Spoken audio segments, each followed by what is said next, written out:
Hi అండి, welcome to చామోస్ kitchen. నేను ఈరోజు చేసిన రెసిపీ బగారా రైస్ అండి. అగారో ఎలక్ట్రిక్ రైస్ కుక్కర్లో చేశాను. దానికి కావాల్సిన పదార్థాలండి: అల్లం వెల్లుల్లి పేస్ట్, జీడిపప్పు, పుదీనా, కొత్తిమీర, లవంగం, యాలక్కాయలు, సాజీర, దాల్చిన చెక్క, ఒక ఉల్లిపాయ, 4 పచ్చిమిరపకాయలునండి, నెయ్యి, తగినంత నూనె, కొంచెం బాస్మతి రైస్ తీసుకున్నానండి.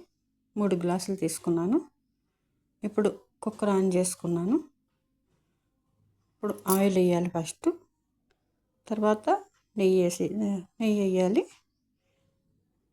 కుక్కర్లో చేస్తున్నానండి. బాగా వచ్చింది, బాగా వస్తుంది. ఇప్పుడు జీడిపప్పు వేసుకున్నాను.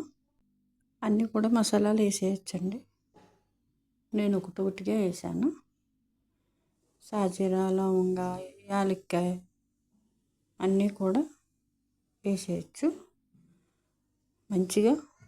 కానీ ఫస్ట్ కొంచెం స్లోగా అవుతున్నట్టు అనిపించినా కానీ తొందరగానే అవుతుంది.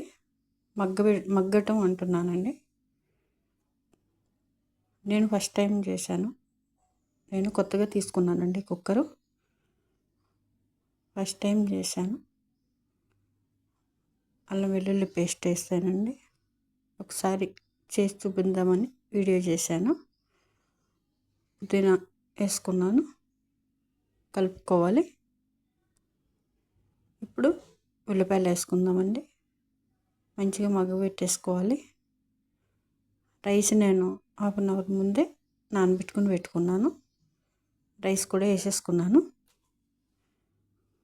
చాలా బాగా వచ్చింది, మంచిగా పొడి పొడిగా వచ్చిందండి. రైస్ వేసుకుని ఒక 3 minutes అయినా ఉంచుకున్నానండి. వేపుకున్నాను మంచిగా.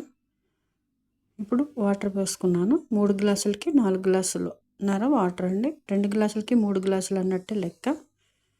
నానబెట్టుకోకపోతే కొన్ని ఎక్కువ కూడా పోసుకోవచ్చు. ఇప్పుడు మూత పెట్టేసాను, ఆన్ చేసేసాను కదా. ఇప్పుడు అయిపోయిందండి. ఎలా ఉందో చూద్దాం. ఇలా వచ్చిందండి రైస్. చాలా బాగా వచ్చింది.